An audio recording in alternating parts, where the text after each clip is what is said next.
નમસ્કાર, live TV today ન્યૂઝમાં આપનું હાર્દિક સ્વાગત છે. બોટાદ શહેરની મધ્યમાં વહેતી ઉતાવળી નદી અને મધુ નદીના પટમાં વહી રહ્યા છે ગટરના ગંધાતા પાણી. 12 વર્ષથી તંત્ર ગટર બનાવવાના નામે ખર્ચા કરે છે, પરંતુ બોટાદની પ્રજા ગટરની દુર્ગંધથી મુક્ત થઈ શકતી નથી. નદી એટલે ખળખળ વહેતું પાણી, એવી આપણા માનસપટ પર કલ્પના ચિત્ર ઉપસી આવે છે, પરંતુ બોટાદની નદી કંઈક અલગ પ્રકારની છે.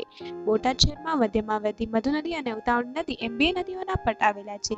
આ નદીમાં સમગ્ર બોટાદ શહેરના ગટરોના પાણી ઠલવાય છે, જે બોટાદ શહેરની મધ્યમાં વહેતા જોવા મળે છે, જેના કારણે સમગ્ર બોટાદ શહેરમાં ભયંકર મચ્છરના ઉપદ્રવ સાથે બોટાદની અંદર પ્રવેશતા જ વાસ મારતી ગટરના ગંધાતા પાણીની દુર્ગંધથી બોટાદ શહેરની જનતા ત્રસ્ત થઈ ગઈ છે.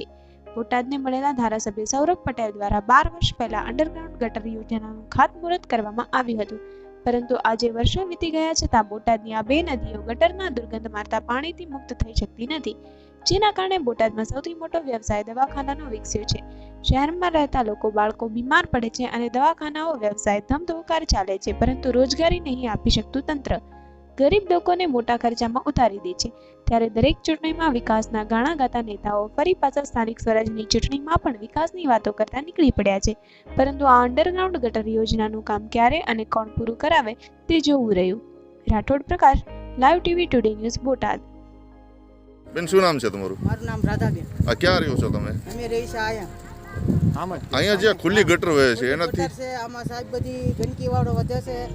ગરીબ માણસ કોઈ કાંઈ અમારી પાસે દવાનો ન હોય, કોઈ છોકરા અમારા બધા એમનામ રખડતા હોય, હાજા માંદા થતા હોય તો ક્યાં લઈને જઈએ સાહેબ? આ કેટલા વર્ષથી ખુલ્લું છે? આ કેટલા વર્ષથી છે? ઝાઝા વર્ષથી છે સાહેબ. એટલે આ કોઈ દિવસ ગટર બની શકે? ગટર બની કોઈ સંભાળે જ નથી લેતા. આ લોકો કોઈ ધ્યાન નથી દેતા. ગરીબ માણસમાં કોઈ 5 રૂપિયા દોડીને દવાખાને જાય ને સાહેબ. આ બધી પોઝિશન આવી રીતે હાલી રહી છે. શું નામ છે તમારું? બાપભાઈ. આ કયું ગામ છે? બોટાદ. હા, કયો વિસ્તાર? નાગરપુર દરવાજા અંદર. અત્યારે અહીં જે ખુલ્લી ગટરો વહી રહી છે એને લીધે તમારે અહીંયા કેવી તકલીફ છે? બહુ તકલીફ છે. શું થાય છે? ગંદકી બહુ થાય છે. મચ્છરની મેલેરિયાની તકલીફ છે.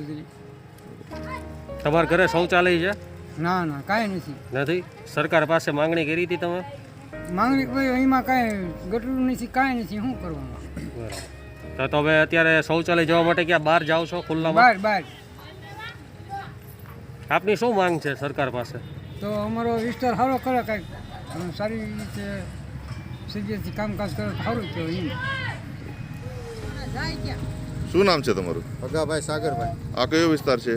આ વિસ્તાર લાગે એક ઢાકણિયા રોડ લાગે, બરોબર. પછી અંકોર, અમારા અંકોરનો એરિયો તો બરોબર છે, પણ બે બાજુ નદીમાં ગંદકી તો થાય જ છે, પણ આમાં શું છે, કોઈ ઉપયોગ કોઈ કરતા નથી. આ ખુલ્લી ગટર વહે છે. આ ખુલ્લી ગટર છે, બરોબર. એમાં કોઈ વસ્તુનું કોઈ સુવિધા નથી. આ નદીના પટમાં ખરેખર પાણી વહેવું જોઈએ કે ગટર?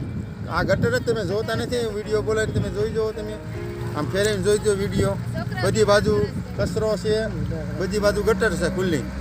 મચ્છરમાં અમે કાંઈ રહી શકીએ, છોકરા માંદા પડે છે, બૈરા માંદા પડે, બધું ટોટલિંગ વસ્તુ થાય છે.